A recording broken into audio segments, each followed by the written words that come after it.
Es un privilegio tremendo para mí estar aquí esta tarde con ustedes. Antes de comenzar con la charla, también me gustaría dirigirme al Señor en oración. Quisiera pedirles que oremos. Hay tanto que está sucediendo esta tarde, tanto que ustedes no entienden, pero voy a explicarles. Voy a predicar como un hombre que está muriendo, a hombres, mujeres y jóvenes que están muriendo. Voy a predicar como si nunca más lo fuera a hacer. Y les voy a decir cosas que van a malinterpretar. Les voy a decir cosas que harán que se molesten mucho conmigo. Y les voy a decir cosas que ustedes negarán. Y les voy a decir cosas y ustedes dirán que no tengo derecho ninguno a decírselos. Pero antes de que saquen cualquier conclusión sobre lo que será dicho esta tarde, ustedes háganse una pregunta. Miren, predicar es una cosa muy peligrosa. Es muy peligrosa para mí porque la Biblia dice que los falsos profetas pasarán la más grande condenación. Si lo que hoy les digo no es verdad, estoy en grandes problemas y tengo todo el derecho de hacer esto con miedo y temblor, porque estaré condenado delante de Dios. Pero si lo que voy a decir es verdad, entonces ustedes son los que deben temer y temblar. Porque si yo interpreto correctamente este pasaje de la Biblia, sería como si Dios estuviera hablando a través de un hombre. Su problema no será conmigo, será con Dios y su palabra. Entonces, la única cuestión que debe decidirse es, ¿este hombre delante de nosotros es un falso profeta o nos está diciendo la verdad? Y si está diciendo la verdad, entonces nada más importa excepto el conformar nuestras vidas a esa verdad. Acudamos al Señor en oración.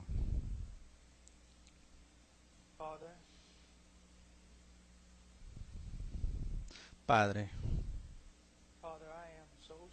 Padre, soy tan pequeño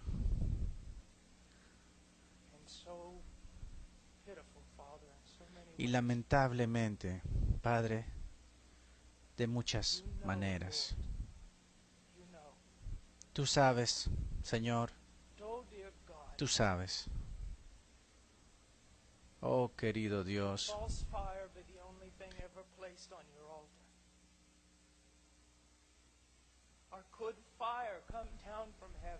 o que pudiera el fuego caer del cielo entre todo el ruido y el clamor y las actividades. Podría el fuego caer del cielo y podrán estos huesos muertos vivir. Tú me conoces. Ante tu soberanía, yo oro y ruego ante el trono de Dios que tú tengas gracia con nosotros, que tú abras corazones y mentes. Señor, no podemos esperar que ellos abran los tuyos. Abre sus corazones y sus mentes y haz que busquen la verdad bíblica. Dales tu aliento, concédeles arrepentimiento, concédeles fe. Tráelos a tu reino, Señor, para tu propia gloria, por tu gran nombre, haz esto. Señor, como el hermano lo dijo, que así sea, Señor, para que ningún hombre tome crédito de ello, para que ningún hombre ponga su mano en el arca de Dios y si lo hace, que tú hagas que caiga muerto. Oh Dios, muévete entre nosotros. Por favor, porque no tenemos otra esperanza. No tenemos otra esperanza. Estos niños no tienen otra esperanza excepto que tú te muevas. Amén. Estaré enseñando Mateo capítulo 7. Si tiene sus Biblias, sígame.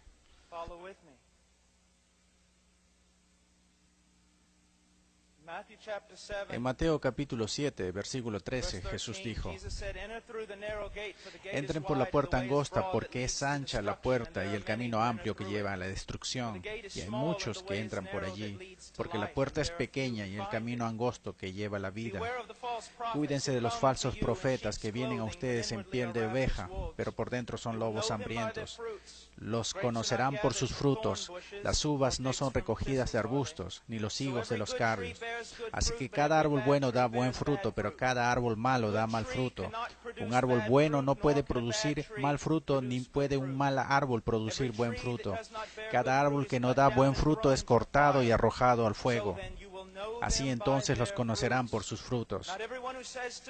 No todo aquel que dice Señor, Señor entrará al reino de los cielos, pero aquel quien hace la voluntad de mi Padre que está en el cielo entrará en él. Muchos me dirán en ese día: Señor, Señor, ¿no profetizamos en tu nombre? Y en tu nombre echamos fuera demonios y en tu nombre realizamos milagros. Entonces declararé a ellos: yo nunca los conocí a ustedes. Apártense de mí, ustedes quienes practican sin ley.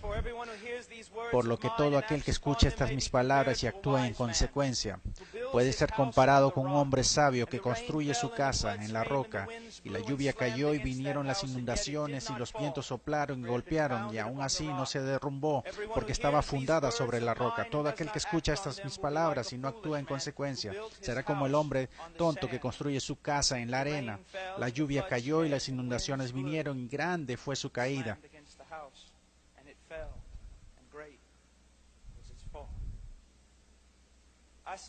Estoy hoy aquí ante ustedes.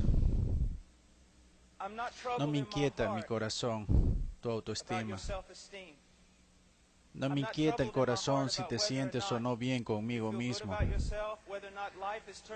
o si la vida te está o no saliendo como quieres que te salga, y si tu chequera está o no balanceada. Solo hay una cosa que me quita el sueño.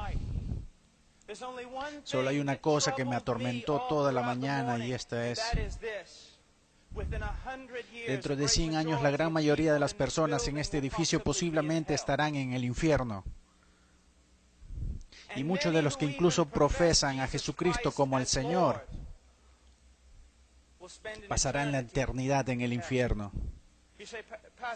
Tú dices: pastor, ¿cómo puedes decir esas cosas? Puedo decir tal cosa porque no realizo mi trabajo cristiano en América. Para mi mayor tiempo lo paso en Sudamérica, África y Europa del Este. Y quiero que sepas que cuando examinas el cristianismo americano, está basado más en la cultura sin Dios que en la palabra de Dios. Y mucha gente está engañada, y muchos jóvenes están engañados, y muchos adultos están engañados, creyendo que porque hicieron una oración una vez en su vida irán al cielo.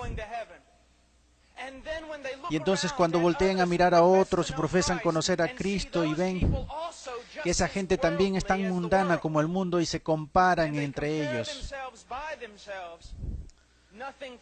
nada atormenta su corazón. Ellos piensan: bueno, soy igual que la mayoría en mi grupo juvenil. Veo cosas que no debería ver en televisión y me río de las mismas cosas que Dios detesta. Visto ropa que es sensual, hablo como el mundo y camino como el mundo. Me encanta la música del mundo, me encanta lo que está en el mundo, pero bendito Dios, yo soy cristiano. ¿Por qué soy un cristiano? No veo la diferencia en la mayoría de la gente en la iglesia.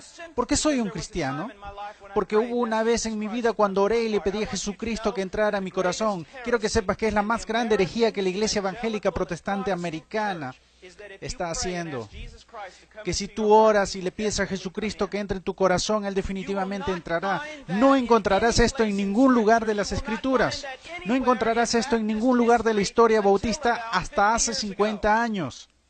Lo que necesitas saber es que la salvación es por la fe y solo por la fe en Jesucristo. Y la fe en Jesucristo es precedida y seguida del arrepentimiento. Lo que necesitas saber es que la salvación es por la fe y solo por la fe en Jesucristo. Y la fe en Jesucristo es precedida y seguida del arrepentimiento. Un rechazo al pecado, un desprecio por las cosas que Dios detesta y amor por las cosas que Dios ama. una santidad creciente y un deseo de no ser como Britney Spears, de no ser como el mundo y no ser como la mayoría de cristianos, sino ser como Jesucristo.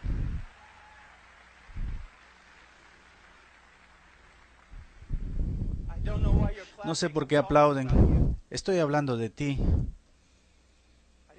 No vine aquí a escuchar amén. No vine para ser aplaudido. Estoy hablando de ti. Las personas algunas veces vienen a mí y dicen, oh, me encantaría seguirte en Rumania, me encantaría predicar donde tú predicaste y plantaste iglesias en Perú, allá en la selva. Y yo les digo, no, no podrás. Y dicen, sí, sí podría. ¿Por qué no? Porque allí serías excomunicado de la iglesia. Y lo que necesitamos ver, no estoy tratando de ser duro por el afán de serlo. ¿Te das cuenta cuánto amor se necesita para enfrentarse a 5,000 personas y decirle que la cristiandad americana está casi totalmente equivocada? ¿Sabes lo que va a costarme nunca volver a ser invitado para algo como esto? ¿Ser impopular? ¿Sabes por qué uno lo hace? Uno no lo hace porque te pagan bien. No lo haces porque, en fin, lo haces porque amas a los hombres, porque quieres honrar a Dios. Quiero decirte algo. Vamos a ir a las Escrituras y quiero que los mires como realmente son. Deja de compararte con otros que se dicen a sí mismos cristianos, que se comparan con otros que dicen ser cristianos. Compárate a ti mismo con las Escrituras. Cuando un joven viene, un pastor o ministro joven y dice, no estoy seguro si soy salvo, no estoy seguro, y el ministro usualmente le tira un cliché. Bueno, ¿ha habido alguna vez en tu vida que oraste pidiendo a Jesús que entrara en tu corazón? Bueno, sí. ¿Fuiste sincero? Pienso que sí. Bueno, necesitas decirle a Satanás que deje de molestarte. Escribiste detrás de tu Biblia como te dijo el evangelista que hicieras cuando fuiste salvo. Que escribieras la fecha para que cada vez que dudaras te enseñaras la Biblia. ¿Qué superstición se ha encubierto toda nuestra denominación? ¿Sabes lo que la Biblia dice de los cristianos que hagan? Examínate a ti mismo, pruébate a ti mismo a la luz de la Escritura para ver si estás en la fe. Examínate a ti mismo para ver si eres cristiano. ¿Te das cuenta? Si ahora digo vamos y toquen las puertas en esta ciudad, ¿sabes lo que encontraríamos? 99% de la gente, al menos en esta ciudad, creen que son creyentes. Si tú vas a tu ciudad y tocas cada puerta, porque yo fui a mi ciudad cuando me convertí y toqué cada puerta. ¿Y sabes qué encontré? Todos en mi ciudad eran cristianos. 85% de ellos no van a la iglesia, no les interesa la santidad, no les interesa servir, no les concierne mantenerse separado del mundo, no les concierne que el evangelio sea predicado entre las naciones. Pero bendito Dios, ellos son cristianos. ¿Por qué son salvos? Porque algún evangelista les dijo algo, y más estudiando que la Biblia, y lo hizo solo para presumir sobre cuántos pasaron al frente en su último avivamiento.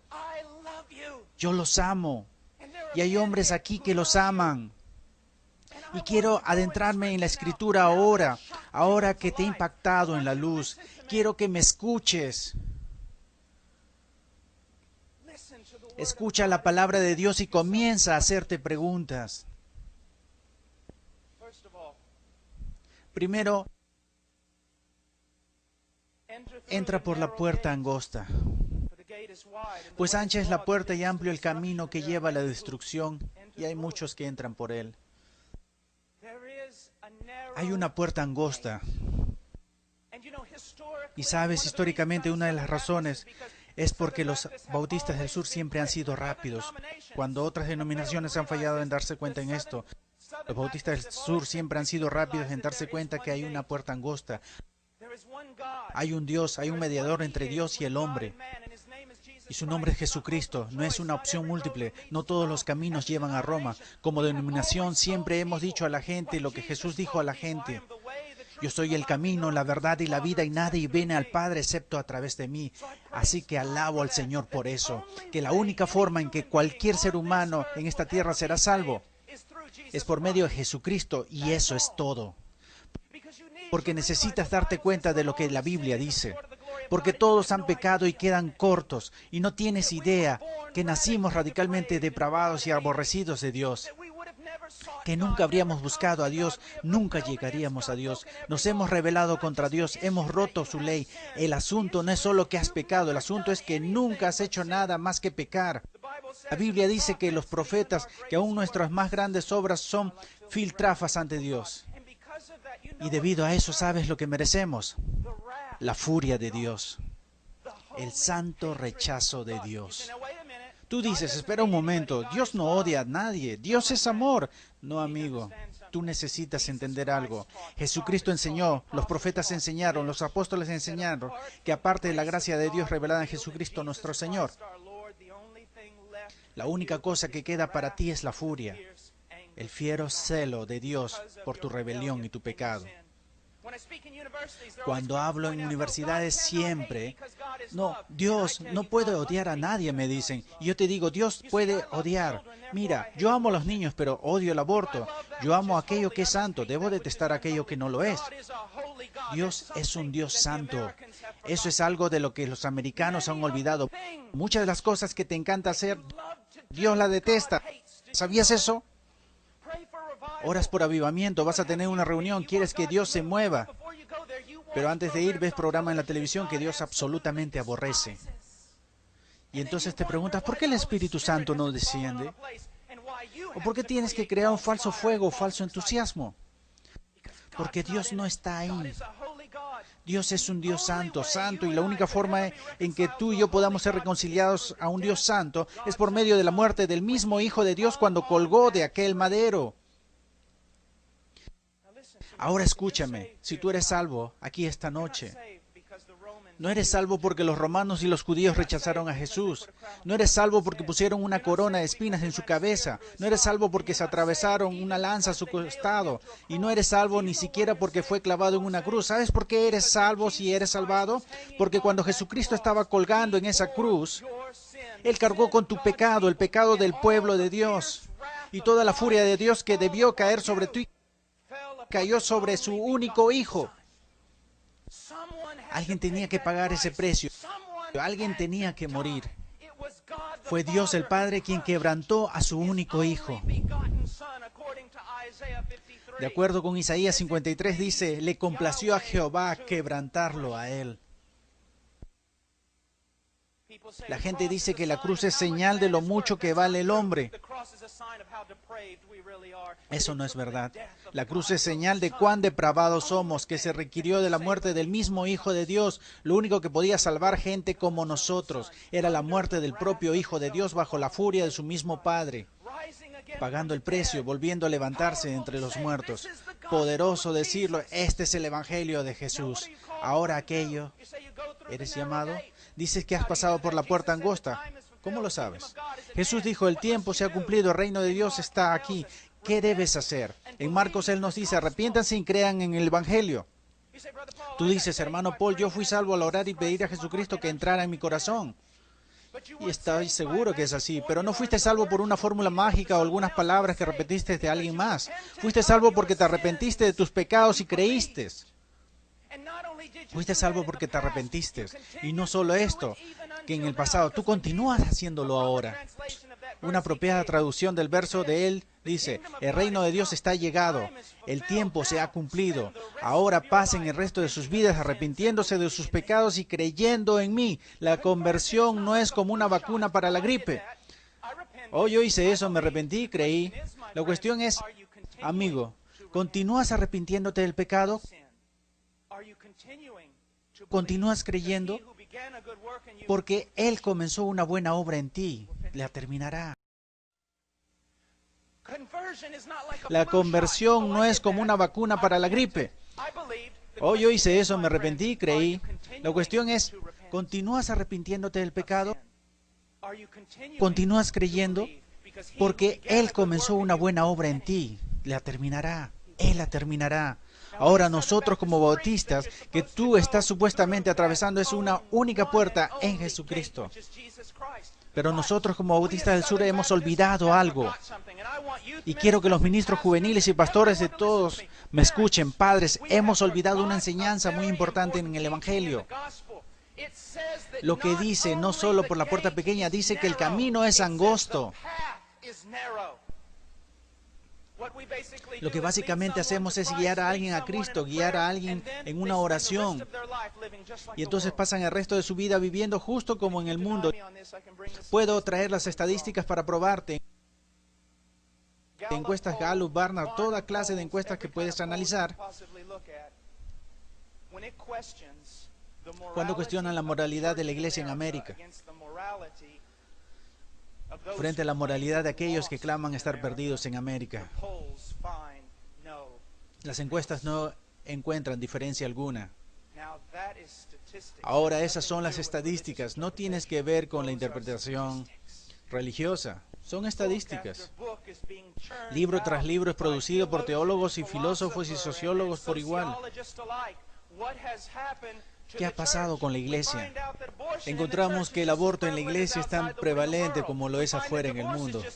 Encontramos que el divorcio es igual de prevalente. Encontramos que la inmoralidad, lo sabes tan bien tú como yo, hay jóvenes ahora aquí que están practicando la inmoralidad y así alaban a Dios. Sabes que hay jóvenes aquí que consumen drogas y así asisten al grupo juvenil. Tú conoces viendo y haciendo cosas que no son apropiadas para un cristiano. Y aún así asisten al grupo creyéndose satisfechos, creyendo ser salvos, y nadie les dice nada excepto esto. Son cristianos carnales. Son realmente cristianos, únicamente son carnales. Esa es una doctrina que comenzó en un seminario bautista, que no es un seminario bautista del sur, hace varias décadas. No es bíblica ni es histórica. Mi querido amigo, no existe tal cosa como un cristianismo carnal. Tú dices, espera un minuto, hermano Paul. Primera de Corintios capítulo 3, ¿no son ustedes carnales?, dijo el apóstol Pablo. No, necesito leer todo el libro para entender qué quería decir. Miren, uno de los problemas, jóvenes, escúchenme, mucho de nuestro cristianismo está basado en clichés que leemos en las camisetas cristianas. Mucha de nuestra cristiandad viene de compositores de canciones y no de la Biblia. Mucho de lo que creemos es dictado a nosotros por la cultura y no por la Biblia.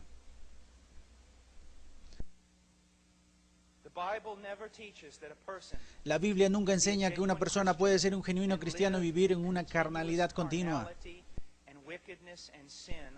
y maldad y pecado y todos los días de su vida. Pero la Biblia enseña que al cristiano genuino le ha sido dada una nueva naturaleza. El cristianismo genuino tiene un padre que lo ama, disciplina, vigila y cuida. Mi corazón se rompe porque ustedes saben tan bien como yo. Jóvenes, no seamos hipócritas, no lo ocultemos, hay tantos, tú los conoces.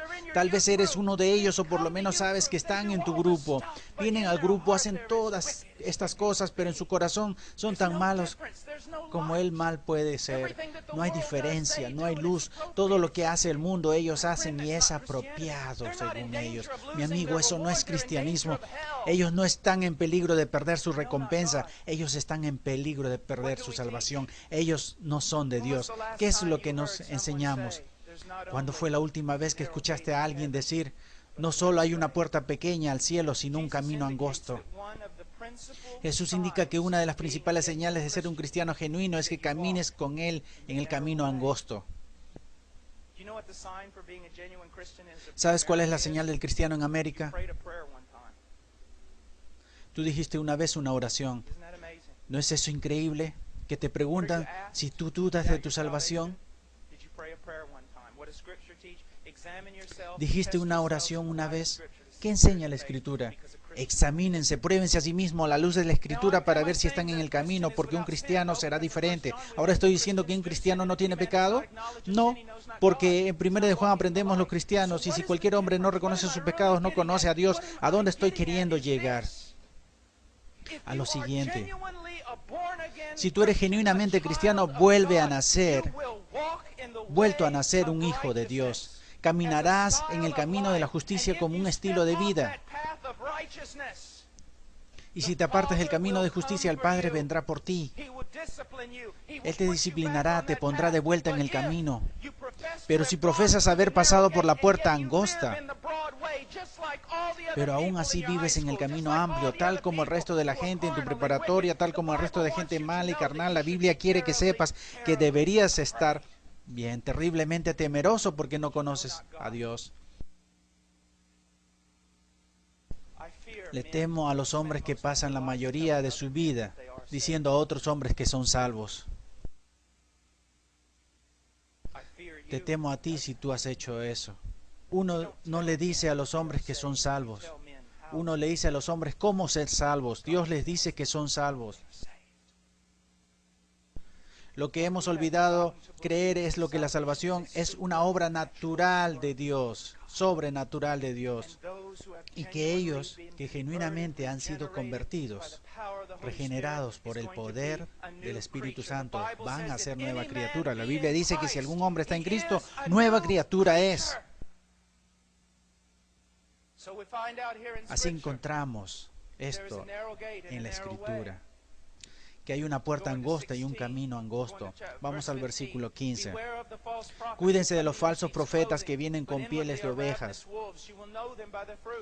pero por dentro son lobos hambrientos. Por sus frutos los conocerán. Una de las cosas que debes entender es que algo de un hombre sabio que me dijo: Paul, tu mejor amigo es aquel que te dice la mayor verdad. En América nos hemos vuelto tan susceptibles que nadie nos puede refutar. Nadie nos puede decir que estamos equivocados. Y los ministros y líderes por igual se han creído esa mentira. No queremos ofender, queremos ser amigables con los que buscan. Lo que necesitas comprender es que solo hay uno que busca y su nombre es Dios. Y si quieres ser amigable, debes ser amigable con Dios y debes preocuparte más por la gloria de Dios que por las actitudes de los hombres. Pero otra cosa que debes entender es que la persona que más te ama te dirá la más verdad. Una de las grandes marcas que distinguen a un falso profeta es que siempre te dirá lo que quieres escuchar. Él nunca aguará tu fiesta. Te pondrá a aplaudir, te pondrá a brincar. Hará sentir que te mareas, te mantendrá entretenido y te mostrará un cristianismo que hará que tu iglesia parezca un parque de diversiones de Jesús. Y te mantendrá tan entretenido que nunca tratará con asuntos grandes como estos. ¿Está Dios trabajando en mi vida? ¿Estoy creciendo en santidad? ¿De verdad he vuelto a nacer?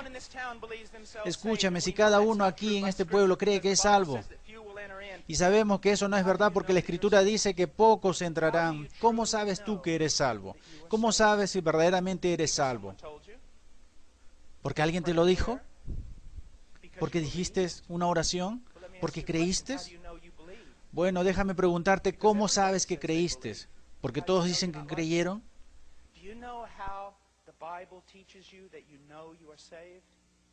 ¿Cómo sabes que no eres como ellos? Tú sabes que eres salvo porque tu vida está en el proceso de estar siendo cambiada.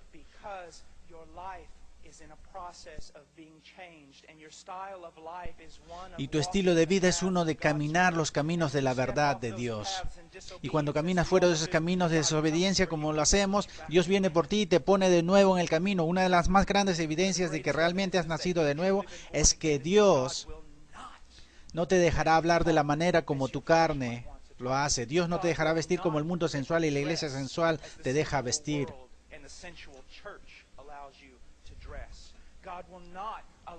Dios no te dejará actuar como el mundo lo deja hacer, hablar como el mundo, escuchar las cosas que el mundo escucha. Dios hará diferencias en tu vida. Dios hará diferencias en tu vida. Él dice aquí,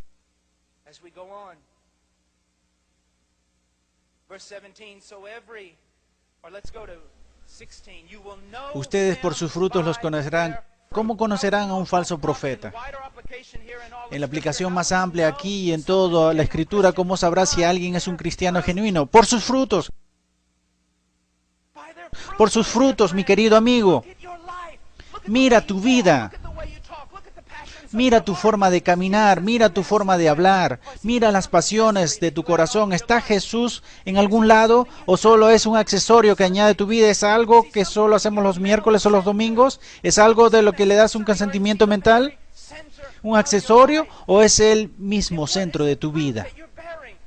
¿Y cuál es el fruto que estás dando? ¿Te ves como el mundo? ¿Tienes y experimentas los mismos gustos? ¿Te encanta y deleita el pecado? ¿Puedes amar y deleitarte en la rebelión? Entonces no conoces a Dios. Por sus frutos los conocerás. Dios tiene el poder de cambiarlos. Imaginemos por un momento a Jesús enseñando este pasaje. Tú estás allí sentado escuchando, Él te mira y dice,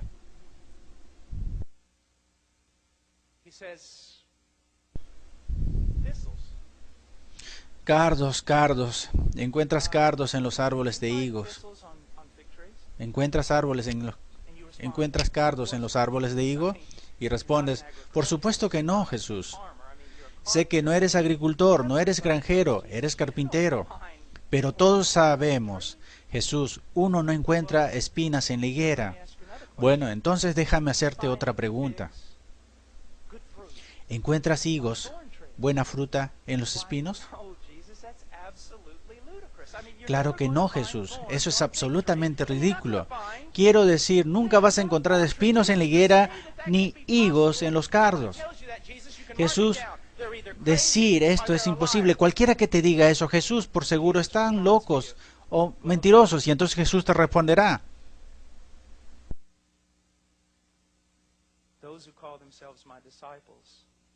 Bueno, entonces, quien se llame a sí mismo mi discípulo y dé mal fruto,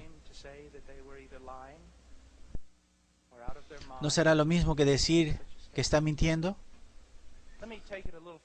Permítame ir más allá.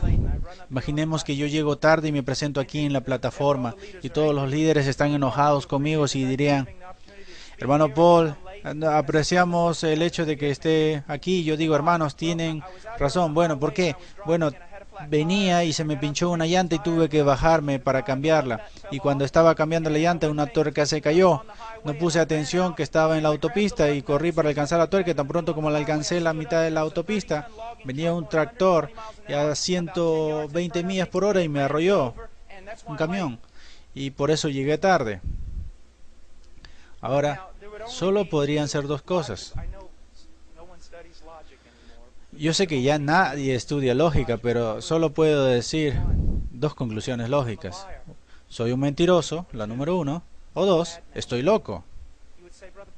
Tú dirías, hermano Paul, es absolutamente absurdo. Es imposible, hermano Paul, tener un encuentro con un vehículo tan grande y no ser cambiado. Y entonces mi pregunta para ti es, ¿qué es más grande, un camión o Dios? ¿Cómo es que tanta gente profesa hoy que han tenido un encuentro con Jesucristo y aún así no han sido permanentemente cambiados?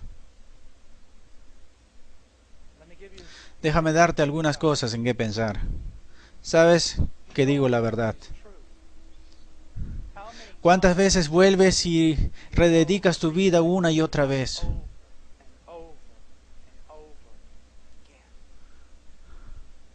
¿Cuántas veces los grupos juveniles van a cosas como esta y se entusiasman? Y vuelven a la iglesia y les dura alrededor de una semana y media. Y aún así, oh Dios, se movió grandemente.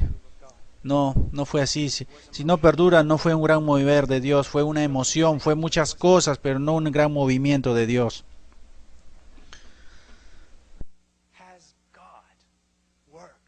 ¿Ha trabajado Dios en tu vida? ¿Está Dios trabajando en tu vida? Por sus frutos los conocerán.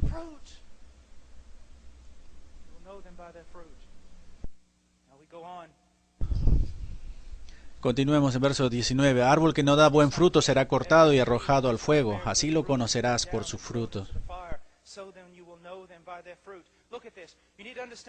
Miren esto, deben entender algo sobre la literatura hebrea. Cuando tú y yo queremos enfatizar algo, lo que hacemos es alzar la voz. Si estamos escribiendo, lo ponemos en negrilla o mayúscula. Para un judío es diferente. Cuando quiere enfatizar algo, lo repite y lo repite. Por eso encuentras paralelismos hebreos. El malvado no vivirá en la tierra, el malvado no vivirá en la tierra. Está diciendo lo mismo de diferentes maneras. Eso es lo que Jesús hace aquí una y otra vez. Por sus frutos los conocerán, por sus frutos los conocerán. Conocerán por el camino que caminan, por sus frutos los conocerás.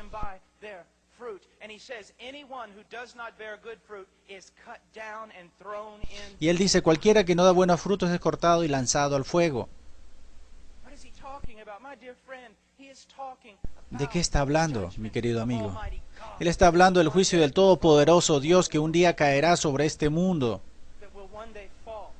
que un día caerá posiblemente sobre ti. Oh, querido amigo, no puedo ver en tu corazón. Soy fácilmente engañado por mi propio corazón. Pero hay uno que no es engañado. Y él no se deja engañar por una actual cultura cristiana. Él sabe. Por sus frutos los conocerán. Y continúa y dice esto, versículo 21. No todo aquel que me dice Señor, Señor entrará en el reino de los cielos, sino aquel que haga la voluntad de mi Padre que está en los cielos. ¿Sabe cuánto vale tu profesión de fe en Jesús? Absolutamente nada. Sí. ¿Leíste el pasaje? Estúdialo. No todo aquel que venga a mí diga Señor, Señor. No todo aquel que profesa Señor, Señor entrará al reino de los cielos. Habrá mucha gente que profesará Señor, Señor, pero no entrarán en el reino de los cielos. Mi querido hijo, ¿eres tú uno de ellos? Señor, Señor. Regresemos. Él dijo Señor, Señor. Él no dijo Señor. ¿Qué significa esto? Este individuo que realiza esta profesión no es alguien que acaba de decirlo. Es el juicio, así que mejor es que una persona enfatice, declare a otros que Jesucristo es el Señor. Se pasea diciendo Señor, Señor. Baila mientras los músicos tocan y dicen Señor. Y cantan en las canciones Señor. Pero Jesús le dijo, apártate de mí. Nunca te conocí. Saben, Billy Graham es uno de los más amables y amorosos hombres. Sin embargo, Billy Graham ha dicho que la gran mayoría de la gente que va a la iglesia están perdidas.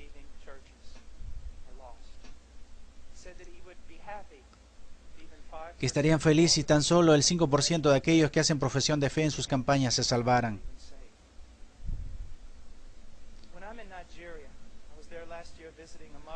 Cuando estoy en Nigeria, estuve allá el año pasado visitando una madre cuyo hijo estaba en nuestra iglesia y fue asesinado por los musulmanes. En el norte de Nigeria, cuando alguien profesa su fe en Jesucristo, estás seguro que puedes morir por esa profesión. Pero en América, considera el costo, piénsalo. Examina tu vida y la luz de la Escritura. ¿Conoces al Señor? Porque no todo el que dice Señor, Señor entrará en el reino de los cielos. Pero ¿qué dice aquí? Mira lo que dice. No todo aquel que me dice Señor, Señor entrará en el reino de los cielos, sino aquel que hace la voluntad de mi Padre que está en el cielo. ¿Cuál es la señal de alguien que se ha convertido al genuino cristianismo? Desearía que enseñáramos esto de nuevo. ¿Qué pasó con nuestra teología? ¿Qué pasó con nuestra doctrina? ¿Qué pasó con nuestra enseñanza? Se fue por la ventana. Nadie quiere estudiar doctrina, solo quieren escuchar canciones y leer mensajes de las camisetas cristianas. ¿Qué pasó con la verdad? La verdad te dice esto, la evidencia. Evidencia, la forma de asegurarte que eres un genuino cristiano vuelto a nacer, es que haces como un estilo de vida la voluntad del Padre. La verdad te dice esto, la evidencia. Evidencia, la forma de asegurarte que eres un genuino cristiano vuelto a nacer, es que haces como un estilo de vida la voluntad del Padre. Tú dices, estás hablando de las obras. No la estoy hablando. Estoy hablando de la evidencia de fe. Tu profesión de fe no es prueba de que seas nacido de nuevo. Porque todo el mundo profesa la fe en Jesucristo. Barnard dice que 65-70% de los americanos son salvos, cristianos vueltos a nacer. El país con menos Dios en la faz de la tierra. Matan 4,000 bebés al día, pero bendito sea Dios. 70% de nosotros somos nacidos de nuevo. ¿Cómo sabe que la fe que tienes no es falsa? Un estilo de vida que se preocupa por hacer la voluntad del Padre, que practica la voluntad del Padre. Y el Espíritu Santo viene y te reprime personalmente y por medio de la palabra de un hermano o hermana en Cristo. Y Dios te pone de nuevo en el camino. Si tú eres un cristiano genuino, no puedes escapar de Él. Si fuera tu pastor y te tuviera 14 años, tú tuvieras 14 años, y yo estuviera de regreso de predicar a la 1 de la mañana y te viera en el parque con pandilleros haciendo cosas indebidas, y fueras miembro de mi congregación, te diría, entra al carro, te llevaría a tu casa con tu padre. Me enojaría con tu padre, le diría, Señor, usted es un padre negligente que permite que su hijo ande en estas circunstancias. Quiero que sepas algo, Dios no es un padre negligente. Si tú puedes jugar con el pecado, si puedes amar al mundo y las cosas del mundo, si puedes estar siempre en el mundo haciendo cosas del mundo, si tus héroes son gente mundana, si quieres parecerte a ellos y actuar como ellos, si practicas lo que practicas. Oh, mi querido amigo, escucha mi voz. Hay gran posibilidad de que no conozcas a Dios y no le pertenezcas. Ahora traemos esto en un cierre, versículo 22. No profetizamos en tu nombre y en tu nombre expulsamos demonios y en tu nombre realizamos milagros. Entonces les declararé, nunca los conocí. Tú dices que lo más importante en este mundo es conocer a Jesucristo. Eso no es verdad. Lo más importante en la faz de la tierra es que Cristo te conozca a ti. Yo no voy a entrar a la Casa Blanca porque me pare en la puerta y diga que conozco a George Bush, pero me dejarán entrar si George Bush me conoce y dice, conozco a Paul Washer. Tú puedes profesar conocer a Jesucristo, pero mi pregunta para ti, ¿conoces a Jesús? ¿Te conoce Jesús a ti? Mira cómo describe al perdido. Dice, apártate de mí, tú que practicas sin ley. Griego anomanía, anomía, particular negativamente a no, palabra nomos, ley. No ley. Y esto es lo que significa, déjame darte una traducción, aparte de mí, escúchame, si ahora pudieras abrazarte, escúchame. Él dice, apártate de mí aquellos quienes claman ser mis discípulos, quienes me confiesan como Señor. Y aún así viven como si nunca les hubiera dado una ley para obedecer.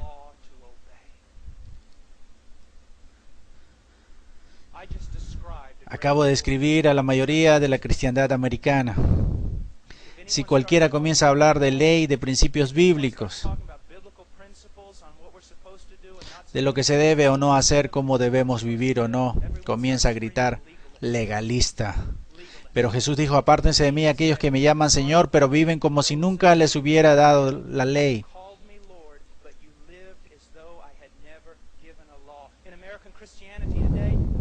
En el cristianismo americano hoy pasas por la puerta, gloria a Dios, vives como el resto del mundo y estás bien, solamente eres carnal. ¿Sabes lo que pasa por nuestro mal evangelio? Tenemos millones de niños en la escuela bíblica vacacional. Y cuando cumple 15 entran al mundo y viven como demonios, la gran mayoría de ellos. Y entonces cuando cumplen 30 regresan y reivindican su vida, quizás apenas son salvos, porque es más que solo decir a alguien que es salvo porque conoce a Jesucristo como el Señor. Satanás reconoce que Jesús es el Señor. ¿Está tu vida en proceso de cambio? Entonces él habla de dos personas, dos cimientos. ¿Sabe lo que este pasaje actual? Mira, es importante estudiar teología, es muy importante estudiar la historia. La interpretación actual de este pasaje sobre la roca y la arena es básicamente así. Si tú eres cristiano, necesitas construir tu vida sobre la roca. Porque si construyes en la arena, serás como un cristiano infeliz y tu vida no irá bien. Eso no es lo que Jesús está enseñando y la historia me respalda. Rara vez se interpreta de esa forma. ¿Sabes cuál es la interpretación? Va así. Hay dos caminos, un camino amplio y un camino angosto. ¿En cuál estás tú? Hay dos clases de árboles. El buen árbol que da buen fruto y va al cielo. Hay un árbol malo porque da mal fruto y va al infierno. Hay aquellos que profesan a Jesucristo como el Señor y hacen la voluntad del Padre que está en el cielo. Y hay quienes que profesan a Jesucristo como Señor y no hacen la voluntad del Padre que está en el cielo. E irán al infierno, no por la falta de obras, sino por la falta de fe demostrada en el hecho de no tener obras. Y continúa diciendo, ¿no son dos cristianos construyendo su casa en dos cimientos diferentes? No, son un hombre salvo y uno perdido. El perdido oye la palabra de Dios predicada, pero no construye cimientos. No puedes ver a ninguna forma como la palabra de Dios edifica y sostenga su vida. Su vida no es cuánta gente en la convención de la Iglesia Bautista del Sur, sin importar los números, sin importar lo que decimos. Si tomáramos este pasaje y comparáramos a la gente con este pasaje y dijéramos: ¿estás construyendo tu matrimonio sobre la palabra de Dios? ¿Estás criando a tus hijos en la palabra de Dios? ¿Realizas tus finanzas en la palabra de Dios? ¿Estás viviendo separándote de las cosas del mundo basado en la palabra de Dios? ¿Cuántos podrían contestar positivamente? No, nada de eso. Yo profeso a Jesús, Él es mi Salvador. Mi maestro de la escuela dominical me lo dijo. Oh, yo sé, como Leonard Ravenhill, un conocido mío, solía decir antes de morir. Prediqué en muchas iglesias bautistas una vez. Yo prediqué en muchos lugares como este alguna vez. Hoy pude subir aquí con palabras que te impresionarán. Y pude predicar cosas que te elevarán y te hicieron flotar en esta sala. Te pude contar historias que te harían reír, historias sobre perros y abuelitas que te hicieran llorar. Pero te amo demasiado para eso. Yo sé. Porque la palabra de Dios es verdad. Que hay gente que cree ser salva y no lo es. No son salvos. Yo sé que algunos de ustedes miran alrededor y piensan, bueno, yo soy salvo. Quiero decirte que, ¿qué te hace pensar que tu grupo es salvo? Bueno, soy como mis padres, o soy como los adultos de mi iglesia, o el anciano, el pastor. ¿Qué importa eso? Tú no serás juzgado por ellos en su venida. Mi pregunta es para ti, amado. Mi pregunta para ti, pequeño. Quiero decirte, tú podrías ser mi hijo, y oro para que un día mi pequeño hijo crezca y haya un predicador quien de frente le diga: suficiente de esto. Que la palabra de Dios, cómo se sostiene la vida frente a este ardiente fuego que es la santidad de Dios en ese día final. Amada, preciosa niña, amado joven, ¿será verdad tu confesión en ese día? ¿Será verdadera? ¿Eres salvo? Y no hablo de, bueno, pienso que soy salvo. Tú sabes, hay un camino que parece correcto al hombre, pero lleva a la muerte. Bueno, siento en mi corazón que soy salvo. Bueno, déjame preguntarte, ¿alguna vez leíste en el corazón que es engañosamente malo? ¿No deberías ir al testimonio de la Escritura? Bueno, sé que soy salvo porque mi mamá, mi papá, mi pastor, todos me dicen que soy salvo. Bueno, yo te digo esto. ¿Qué es lo que te dice la palabra de Dios? Hablando tanto de ser cristianos radicales. Los cristianos radicales no son aquellos que saltan en los conciertos. No son la gente que se pone camisetas cristianas. No son aquellos que sino son aquellos que dan el fruto del Espíritu. Los cristianos radicales son los que reverencian y honran a sus padres, aun cuando sienten que sus padres se equivocan.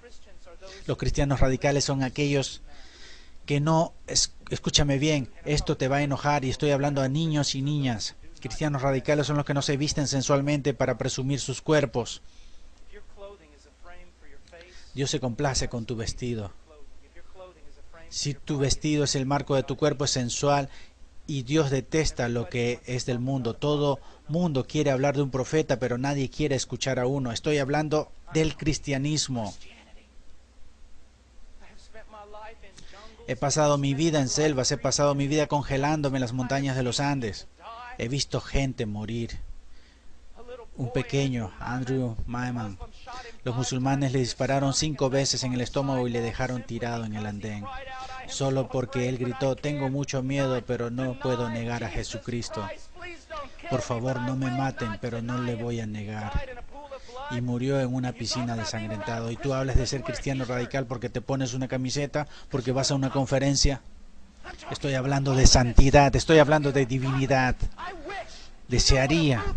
¿Sabes lo que sería que Dios se moviera? Si todos ustedes entendieran, si yo mismo me convenciera del Espíritu Santo, caeríamos sobre nuestros rostros en llanto porque veríamos las cosas que Dios detesta, porque vestimos las cosas que Dios detesta, porque actuamos como el mundo, nos vemos como el mundo, o hablemos como el mundo, porque hacemos las mismas cosas y no nos damos cuenta que las hacemos porque no conocemos la palabra de Dios. Porque a pesar de que clamamos que la Escritura es infalible, la palabra de Dios, básicamente lo que obtenemos son historias, ilustraciones o novelitas, o que Dios brillará en este lugar y nos alejaríamos del pecado, renunciaríamos a las cosas que no le placen. Y entonces correríamos hacia Él y lo apreciaríamos y lo amaríamos. Oh, que Dios levantase. No te deseo las mismas cosas que tus padres quieren para ti. Quiero tu seguridad, protección y una bonita casa. Quiero que tengas carro y respeto. Quiero para ti lo mismo que quiero para mi hijo. Que un día él tome una bandera, la bandera de Jesucristo, y la ponga en aquel monte donde nadie más ha puesto una bandera antes. Y que grite: Jesús es el Señor, aunque eso le cueste la vida. O si cuando tenga 18 él me dice lo mismo que yo me dije cuando era joven: voy a las montañas, voy a la selva. Y ellos dijeron: no puedes ir allí, estás loco, es una guerra, vas a morir. Yo voy a ir. Cuando ese pequeño se ponga una mochila, voy a orar y decir: ve, Dios sea contigo, y si mueres, hijo mío, te veré allá y honraré tu muerte.